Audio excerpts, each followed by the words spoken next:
आज के कैसे बादल हिलेंगे। अब पुराने मल्हारों को गाकर आज के कैसे बादल हिलेंगे। अब नया कोई सरगम सुनाओ, अब नया कोई सरगम सुनाओ, तब कहीं कोई सावन झरेगा। अब नया कोई सरगम सुनाओ, तब कहीं कोई सावन झरेगा। प्यार से पहले खुद मुस्कुराओ, फिर तो सारा जमाना हंसेगा। से पहले खुद मुस्कुराओ।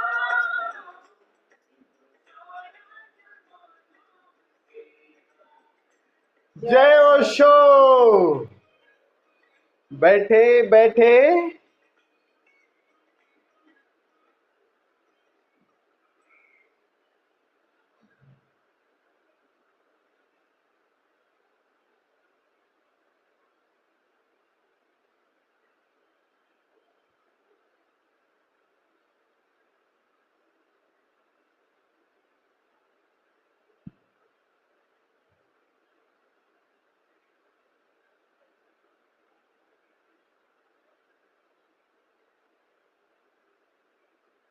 हरि ओम तत्सत। योग साधना शिविर के इस द्वितीय सत्र में आप सभी मित्रों का हृदय से स्वागत करता हूं। आप सभी को प्रणाम करता हूं। एक सद्गुरु जब यात्रा करता है तो यात्रा एक शिष्य के लिए उसकी यात्रा और अंतिम समय के वचन पूरा सब ध्यान में रखना चाहिए। खास करके उसके अंतिम समय के जो वचन है ना, जैसे विज्ञान में कोई खोज करते हो, यात्रा जहां से शुरू करता है विज्ञान, अंत में जहां से छोड़ देते हैं तो दूसरा वैज्ञानिक वहीं से उस यात्रा को आगे ले जाता है। पीछे की बात समझ में आ जाती है। ऐसे आध्यात्म की यात्रा पे गुरु लास्ट में उसके अनुभव का एक्सट्रैक्ट है। जिस तरह से यात्रा किया है, लास्ट में उसका जूस है वो जो बोल रहा है। तो अंत के जो वचन है बड़े मूल्यवान हैं। ओशो अंतिम समय में कितनी अंग्रेजी की पुस्तकें थी जिनके टाइटल चेंज कर दिए और उनका हिंदी नाम दे दिया। उसमें हरि ओम तत्सत है। हरि ओम तत्सत वैसे अंग्रेजी प्रवचन माला है और बाद में विदा होने के कुछ महीने पहले बहुत सारे टाइटल इंग्लिश के सब हिंदी में कर दिए। तो बहुत सारे जो शिष्य थे अंग्रेजी के, जो इंग्लिश जानते थे, उन्होंने चूंकि वो टाइटल इंग्लिश में था, कहा सदगुरु ये टाइटल आप चेंज कर रहे हैं, प्रवचन माला इंग्लिश की है, पुस्तक बिकेगी नहीं। ओशो कहते हैं इसकी चिंता मत करो, बिकेगी नहीं बिकेगी, लेकिन ये महावाक्य हैं, ये महावाक्य हैं, इनको भुलाया नहीं जा सकता।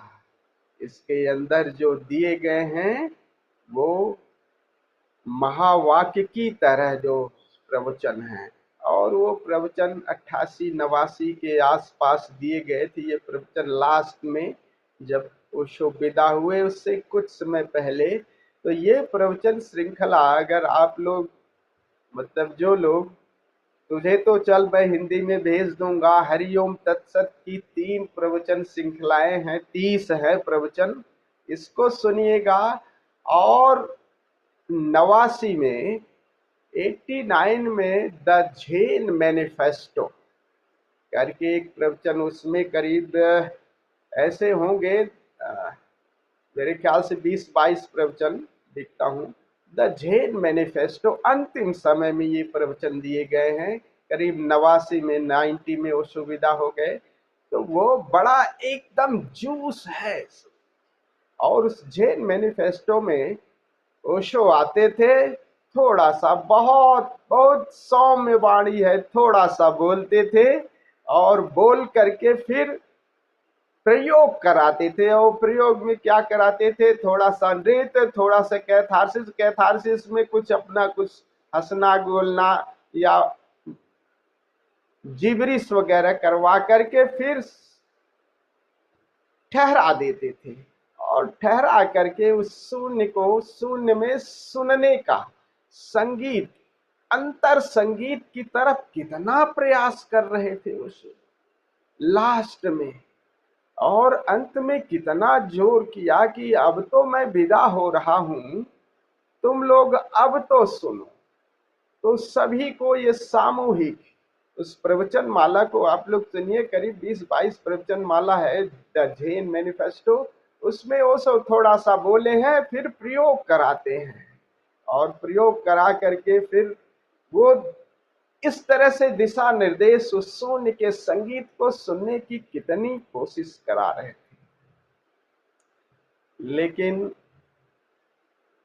जो कुछ लोग सुन पाए, कुछ नहीं सुन पाए, सदगुरु विदा हो गए। और हम लोग सौभाग्यशाली हैं कि उसको सरलता से, सहजता से, इसमें सबसे बड़ा योगदान अगर ओशो की बात कहूं तो सदगुरु ओशो सिद्धार्थ औलिया का है, जो इसको इतना सरल बना दिया। तो धन्यभागी हैं, ओहो भागी हम लोग कि इतनी जो सहज रूप से इस साधना को हम लोग कर रहे हैं, ये उनकी ही देन है। तो उसके बाद जो ओंकार को इतना विस्तार दिया गया, वो जिसको बड़ा गुप्त रखा गया था, उसने पूरा उजागर किया, कोशिश किया और उसे प्रवचनों में भी शामिल किया। और ओशो धारा में ओशो सिद्धार्थ औलिया ने तो उसे पूरा जैसे दोनों हाथों से मुट्ठी खोल देते हैं ना, लुटा दिया। और सभी को, जो भी लोग थे उसके साथ, बड़ी सहज और सरल साधना है। और उसी पर ओशो ने प्रवचन दिया है। उस प्रवचन को हम लोग आज सुनेंगे। प्रवचन तो है इंग्लिश में, और कह रहे हैं कैसे कि जो साधना करने वाले योगी हैं, साधक हैं, सिद्ध हैं, इनसे श्रावक कितने कैसे श्रेष्ठ हैं। तो जैन कि किसी पे, जैन पर कोई प्रवचन दे रहे थे कि जैन मुनियों ने बुलाया था, उसमें जब बोलते हैं कि श्रावक, जो श्रावक हैं जैन परंपरा में, वो सिद्ध से, जो साधक साधिका उनसे श्रेष्ठ हैं। तो सारे सिद्ध साधक जो सब चौंक गए कि क्या कह रहे हैं आप। तो उस प्रवचन को आइए जरा सा सुनिए, सुनते हैं, फिर हम प्रयोग में उतरते हैं। तुझे मैं भेज दूंगा। अब बहुत सरल से यह है, बहुत सरल भाषा है, बहुत प्रेम से सुनिए जरा उस प्रवचन माला को। 17-18 मिनट की है और फिर हम लोग प्रयोग भी करेंगे। तो कृपया आंखें बंद कर लें, पूरे एकदम सहज हो जाएं, शरीर को शिथिल कर लें।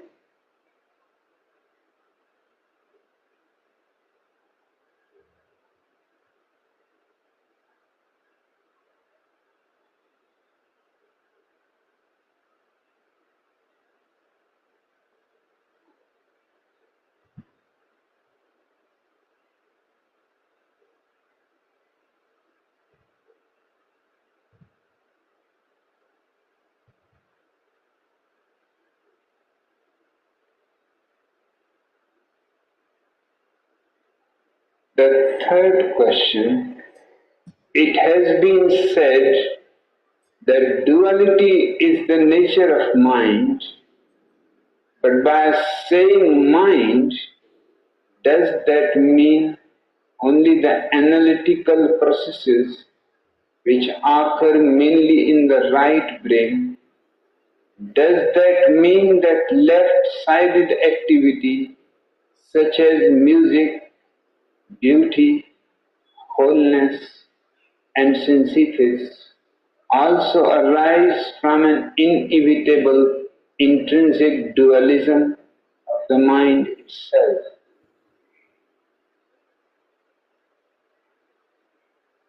Everything that arises out of the mind is bound to be dual.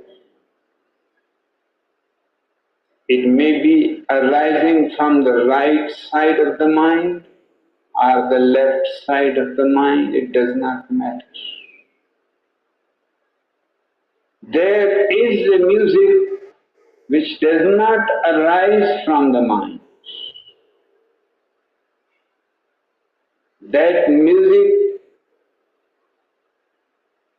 is absolutely soundless and is heard only by those who have come to be nothing.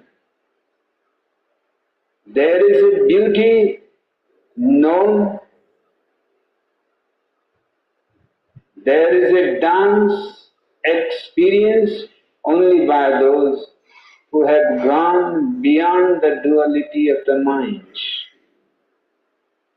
Meditation can be defined as going beyond the duality of the mind. Whatever comes out of the mind is going to be ordinary. It may be music, it may be mathematics. One arises from the right side, one arises from the left side. That does not matter.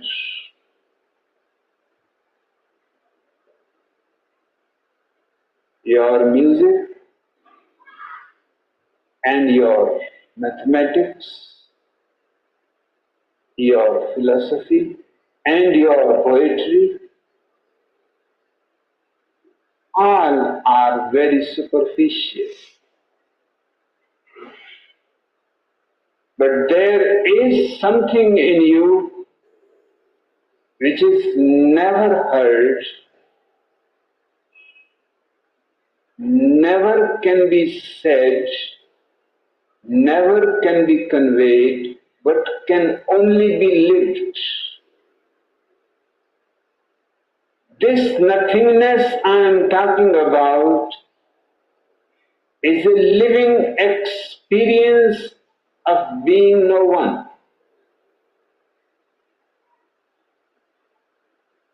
Out of that nothingness, a life arises full of music, but the music is soundless. Full of beauty, but the beauty is formless. And full of joy, but the joy is indefinable. Full of dance, but there is no movement. A meditator knows something that mind is not capable to know about. The mind only knows the superficial, and the superficial is always dual. It is divided for and against. Nothingness is non-dual. It is not divided. It is just pure silence.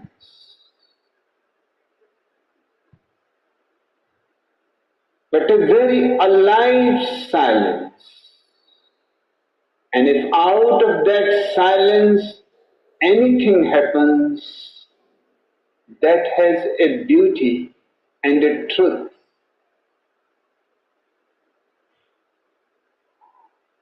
which anything created by the mind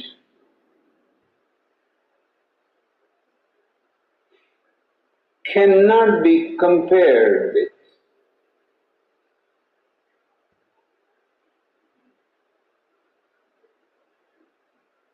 A man of silence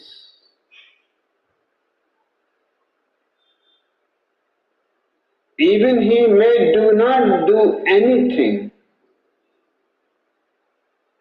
just his silence is a blessing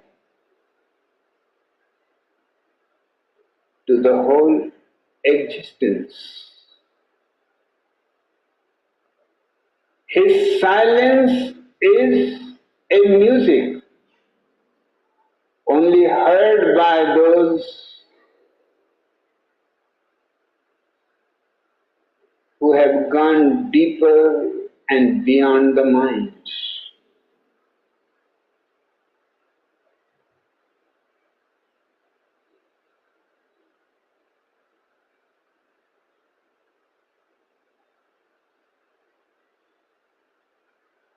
Beloved Bhagwan, listening to your beautiful answering of our questions, more and more often I feel my body falling to certain tune with your melody.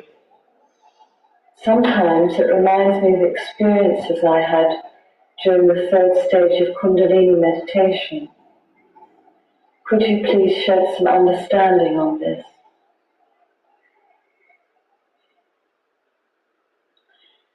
It is perfectly good.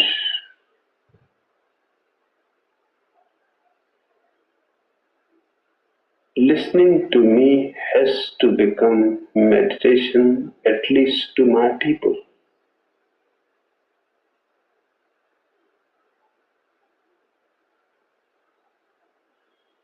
It is not just a lecture. The way you listen in the university, or a sermon the way you listen in church. Its purpose is totally different. Its purpose is to create a silence in you,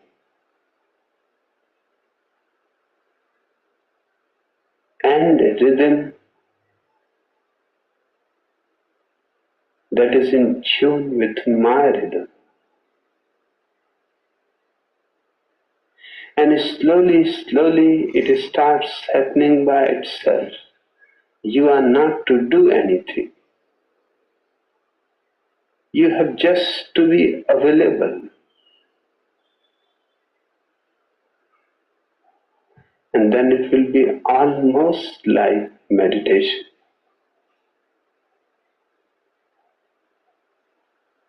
It may be Kundalini, it may be dynamic, it may be Vipassana, it may be any meditation, but it will be the cream of it. Only one man, Mahavira, is unique in this aspect. In the whole history, he alone has said that if the disciple listens totally, then he has nothing else to do. No meditation, no discipline, no yoga, nothing else. So he has said that there are two ways. One is the way of the monk, and one is the way of the Sravaka. Sravaka means the listener. And certainly, according to him, the way of the listener is far higher. Because if you can listen so intensely, so totally, that it becomes a meditation in itself, that you don't need to do anything.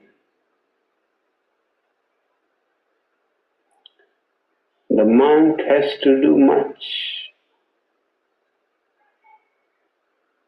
But what a strange fate. Even in Jainism, the monk is higher than the Sravaka. Nobody has bothered to look into the phenomenon that the Sravaka is naturally higher and superior, because he needed to do nothing. He simply listened with whole heart and became transformed. But in the world, the person who is doing ascetic practices, fasting, torturing himself, even in Jainism, he became higher. And there is second reason also, because the listener disappeared with the Mahavira. Then there was no other with whom he could have attained just by listening. So Sravaka simply became every follower of Mahavira is called Sravaka now.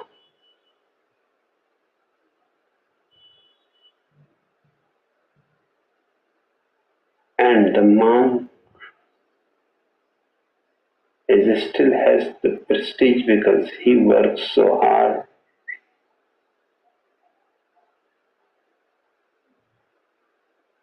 Perhaps he is the most ascetic out of all religions, most self-torturing than anybody else. Naturally, he became higher.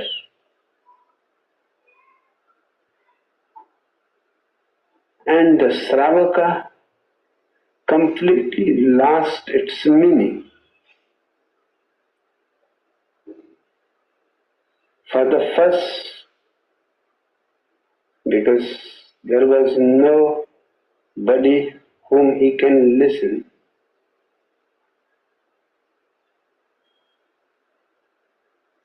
No man of the quality of Mahavira.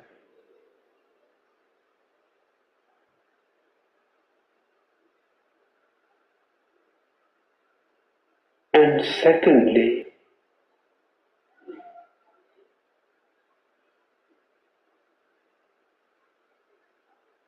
he listens to these monks, but nothing happens. So naturally, these monks are higher, he is lower.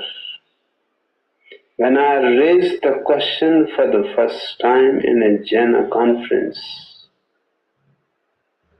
that the Sravaka is higher than the monk, it was a shock, because for 25 centuries nobody has said that.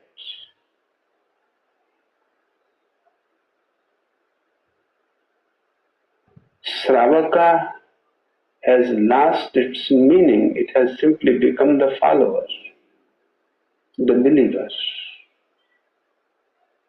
Its meaning is the listener.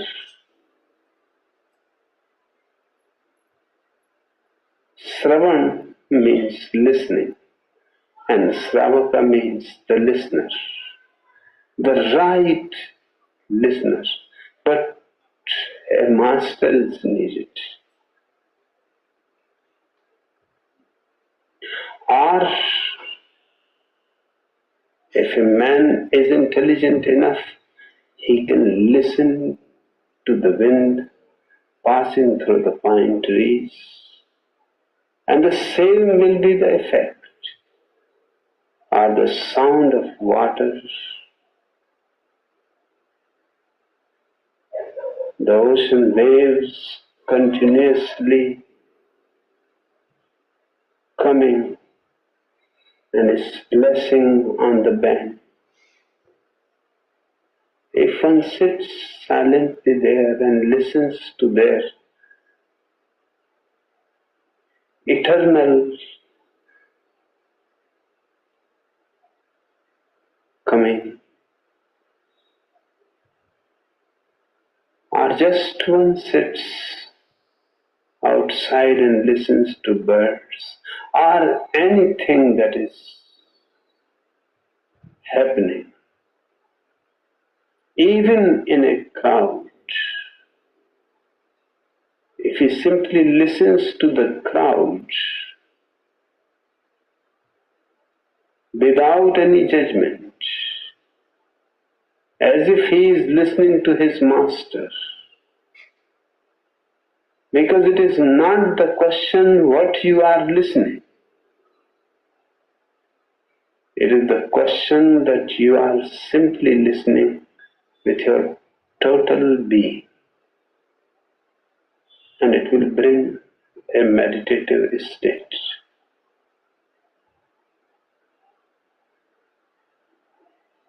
Okay, nice.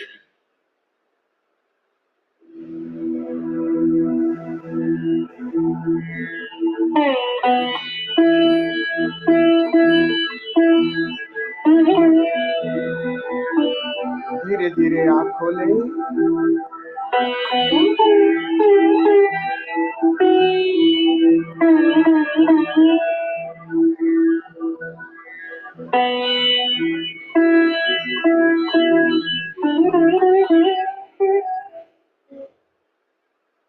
अभी सद्गुरु इस श्रवण की महिमा पे कितने प्यारे ढंग से बता रहे हैं और ये संकेत भी दे रहे थे कि श्रवण किसी मास्टर से इस श्रवण की कला आप सीख सकते हैं, जान सकते हैं, लेकिन आगे संकेत भी दे रहे हैं कि अगर आप इंटेलिजेंट हैं, आप बुद्धिमत्ता है, तो आप सीधे भी उस कला को, लेकिन संवेदनशीलता को संकेत भी दे रहे हैं कि बस सुनने की कला विकसित करिए, कुछ भी सुनिए, लेकिन उस सुनने में अपने को टोटल शामिल करिए, टोटलिटी के साथ, उसके साथ कि ये संगीत है, ये अच्छा है, ये बुरा है, ये भीड़ की है, आवाज है,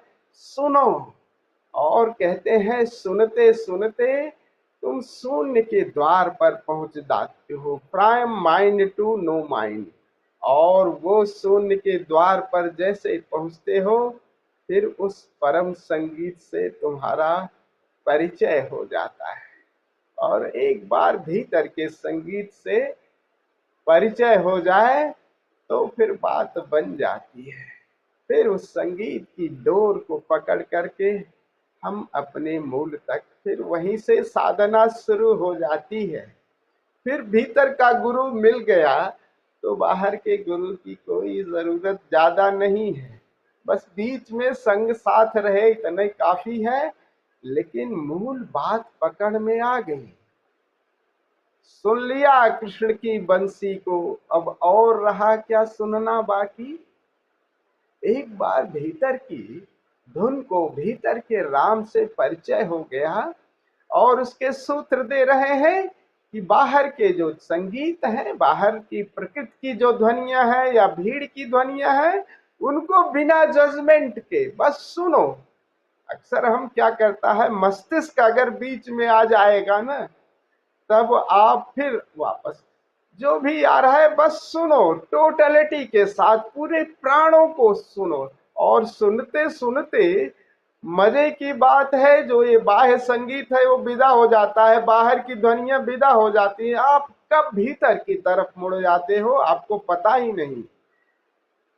पता इसलिए होता है कि हम उसमें मस्तिष्क अपना जोड़ देते हैं कि ये संगीत बढ़िया है, ये संगीत बुरा है, ये गलत कह दिया, ये अच्छा कह दिया। बस सुनने की कला विकसित करिए और सुनिए, और कुछ करने की जरूरत ही नहीं है। और कितनी प्यारी बात कह रहे हैं कि यही सबसे श्रेष्ठ है। तो आइए हम लोग भी आज सुनने की कला विकसित करते हैं। खड़े होकर के पहले नृत्य करते हैं, संगीत को सुनेंगे भी और नृत्य भी करेंगे, पेरी फेरी को भी, और फिर बैठ करके भ्रामरी प्राणायाम संगीत के साथ गुंजार करेंगे भ्रमर का। जब गुंजार करेंगे तो गूंज को, अपनी गूंज को सुनना है, सुनते हुए गुंजार भी करना है, संगीत भी है। चेतना पूरी श्रवण पे लगा दीजिएगा। और जैसे ही आप पूरा एक्सेल करेंगे गुंजार, तब आपको इनहेल करना है श्वास को। और इनहेलेशन के समय तो तब धीरे धीरे श्वास को इनहेल भी करिए, और संगीत तब बाहर का जो सुनाई देगा उसको सुनिए। फिर गुंजार शुरू करिए, करीब 10 मिनट के बाद फिर ये संगीत भी, आप गुंजार भी बंद कर देंगे, बाहर एक संगीत सुनता चलता रहेगा, 5 मिनट उस संगीत को भी सुनेंगे, और फिर सब कुछ बंद हो जाए, भीतर उस शून्य के साथ अपना नाता जोड़ लेंगे। और उस शून्य के द्वार पर देखते देखते, सुनते सुनते भीतर प्रवेश कर जाएं। भीतर चाहे देखे चाहे सुने, जिसको सुनना अच्छा लगता है सुनना, जिसको देखना अच्छा लगता है, बट शून्य को निरखते निरखते आप शून्य हो जाते हैं। और जैसे ही शून्य होते हैं फिर वो परमात्मा संगीत से भर देता है। कहा नहीं कि दिस स्पेस इज 100% अलाइव। वो शून्य 100% जीवंत है, नाद से, प्रकाश से, चैतन्य से। तो चलिए खड़े होकर के पहले नृत्य करते हैं, फिर बैठ करके प्रयोग करेंगे। आप लोगों से निवेदन है कि खड़े हो जाएं।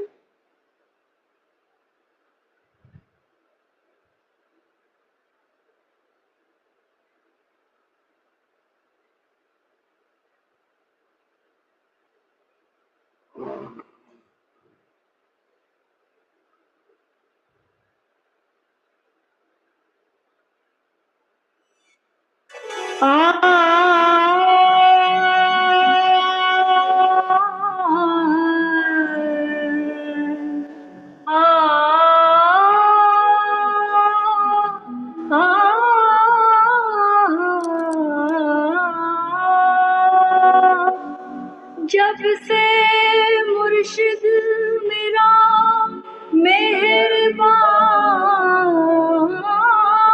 है, ये आकाश सारा निगहबान है।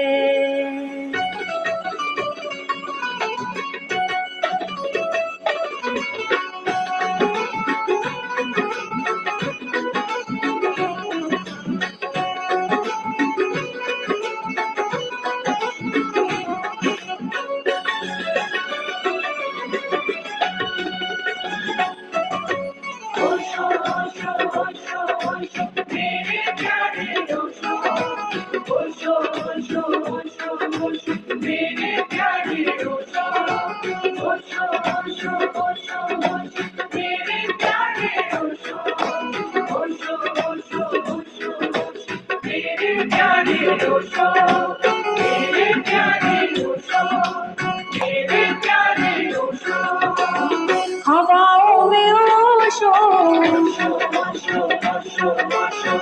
हवाओं में ओशो, घटाओं में ओशो।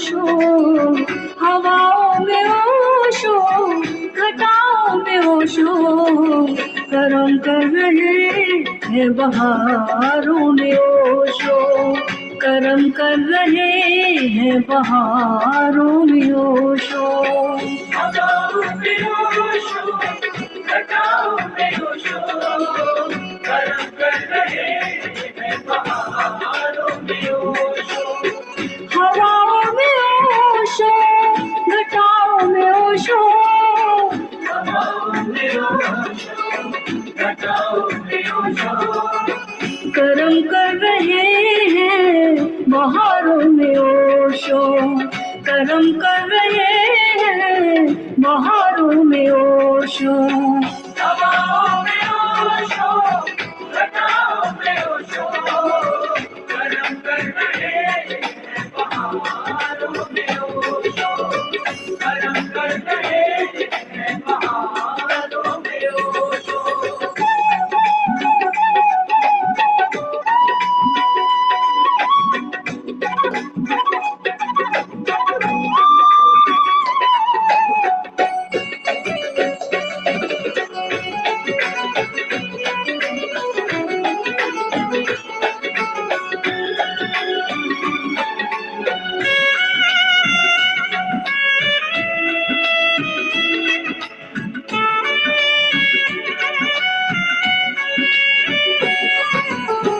खुशी से ये पागल हवा फिर रही है, खुशी से ये पागल हवा फिर रही है, खुशी से ये पागल हवा फिर रही है, बहारों को जाकर खबर कर रही है, बहारों को जाकर खबर कर रही है कि हंसने लगे हैं, कि हंसने लगे हैं गुलाबों में ओशो, कि हंसने लगे हैं गुलाबों में ओशो, कर्म कर रहे हैं बहारों में ओशो, कर्म कर रहे हैं बहारों में ओशो।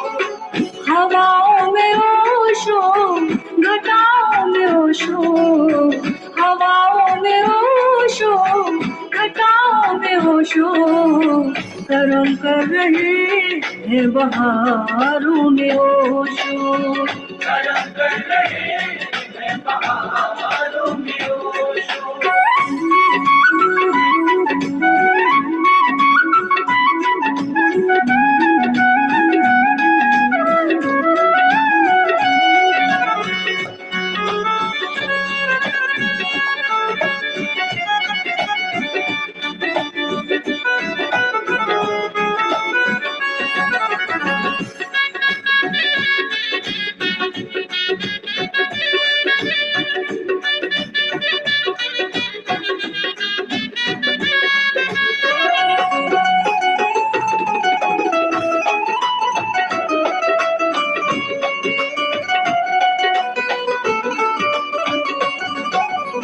ये जगमग समंदर हंसी लगमगी था,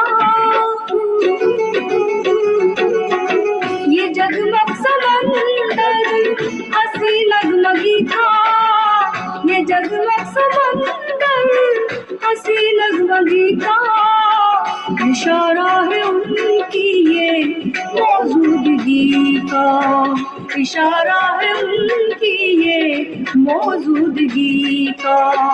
मुझे ले रहे हैं, मुझे ले रहे हैं फनाओं में ओशो, मुझे ले रहे हैं फनाओं में ओशो, कर्म कर रहे हैं बहारों में ओशो, कर्म कर रहे हैं बहारों में ओशो। हवाओं में ओशो, घटाओं में ओशो, हवाओं में ओशो, घटाओं में ओशो, कर्म कर रहे हैं बहारों में ओशो, कर्म कर रहे हैं बहारों में ओशो।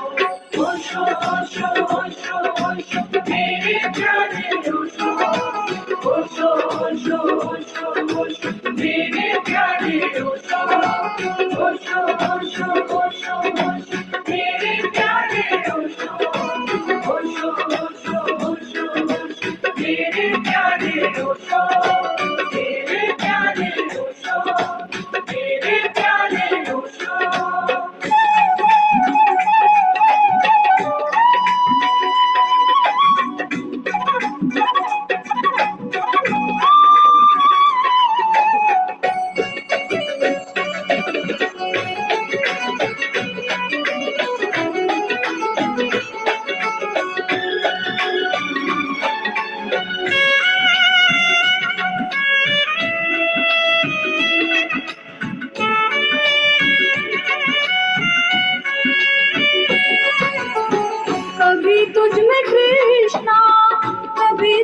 में शंकर, कभी तुझ में कृष्णा, कभी तुझ में शंकर, कभी तुझ में कृष्णा, कभी तुझ में शंकर, कभी देखो तुझ में सितारों के मंजर, कभी देखो तुझ में सितारों के मंजर। हुआ क्या है मेरी, हुआ क्या है मेरी निगाहों में ओशो, हुआ क्या है मेरी निगाहों में ओशो। करम कर रहे हैं बहारों में ओशो, करम कर रहे हैं बहारों में ओशो। हवाओं में ओशो, घटाओं में ओशो, हवाओं में ओशो, घटाओं में ओशो। करम कर रहे हैं बहारों में ओशो, करम कर रहे हैं बहारों में ओशो।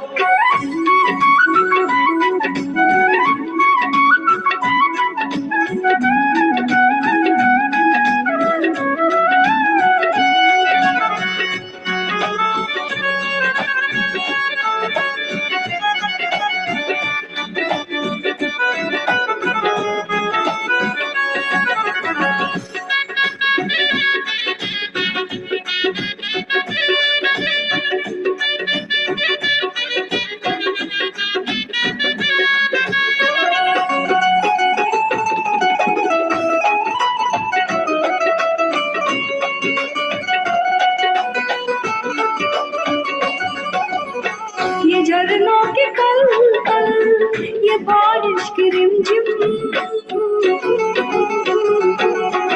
ये झरनों के कल कल, ये बारिश की रिमझिम, ये झरनों के कल कल, ये बारिश की रिमझिम। गुफा मेरे गए की ये अनहद की सरगम, गुफा मेरे गए की ये अनहद की सरगम। सदा दे रहे हैं, सदा दे रहे हैं तरानों में होशो, सदा दे रहे हैं तरानों में होशो। करम कर रहे हैं बहारों में ओशो, करम कर रहे हैं बहारों में ओशो।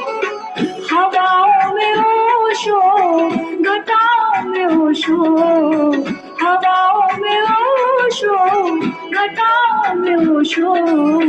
करम कर रहे हैं बहारों में ओशो, करम कर रहे हैं बहारों में ओशो, करम कर रहे हैं बहारों में ओशो। ओशो ओशो ओशो ओशो मेरे प्यारे ओशो, ओशो ओशो ओशो ओशो मेरे प्यारे ओशो, ओशो ओशो ओशो ओशो मेरे प्यारे ओशो, ओशो ओशो ओशो ओशो मेरे प्यारे ओशो, मेरे प्यारे ओशो, मेरे प्यारे ओशो। करम कर रहे हैं बहारों में ओशो, करम कर रहे हैं बहारों में ओशो, करम कर रहे हैं बहारों में ओशो, करम कर रहे हैं बहारों में ओशो। ओशो ओशो ओशो ओशो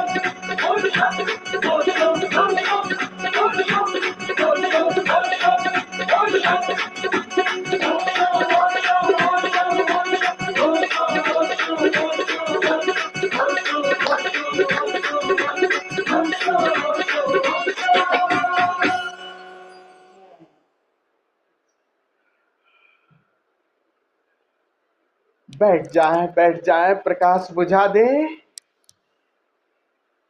पूरा अंधेरा कर ले।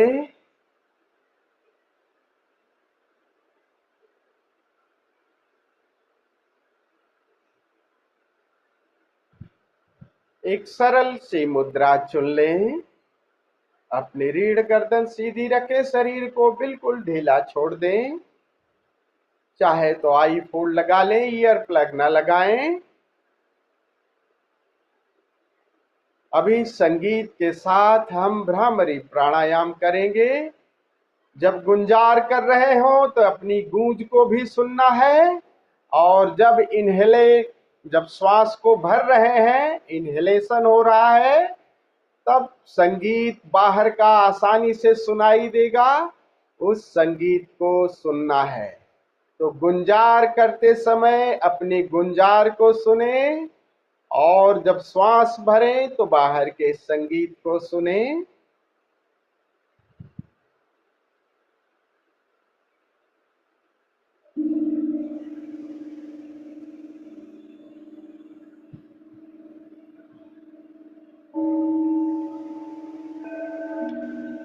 Max volume.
गुंजार भी बंद कर दें, अब सिर्फ सुने।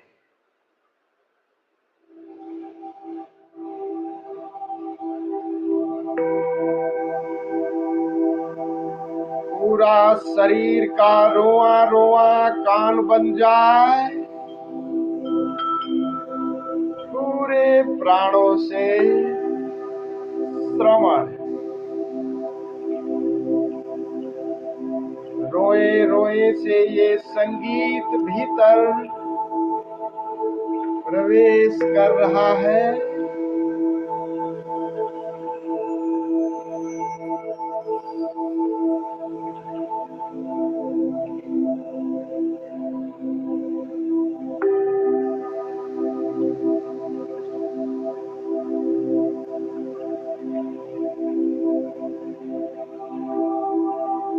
सारी चेतना श्रवण में संलग्न।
संगीत धीमा होता जा रहा है और संवेदनशील।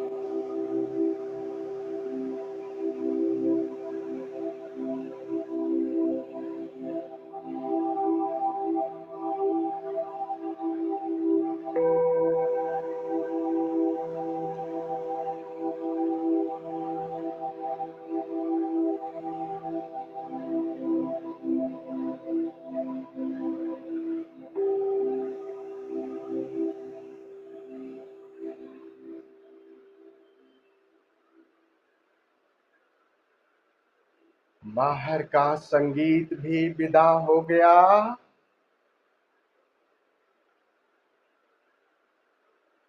एक शून्यता ने चारों तरफ से घेर लिया। एक गहन मौन, गहन सन्नाटा।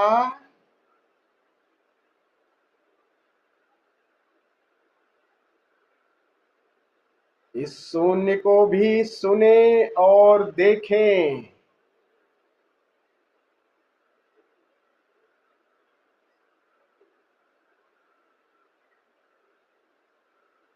चेतना भीतर की तरफ मुड़ गई, श्रवण में संलग्न, देखने में संलग्न।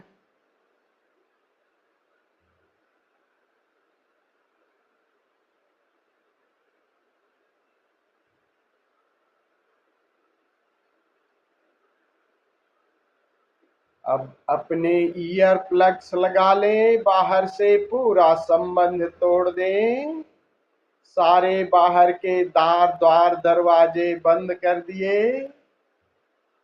Relax your body. जिन मित्रों को लेटना है लेट जाएं। शरीर को बिल्कुल ढीला छोड़ दें।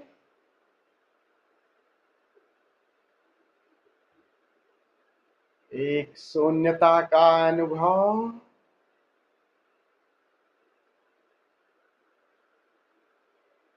बाहर से भीतर की तरफ,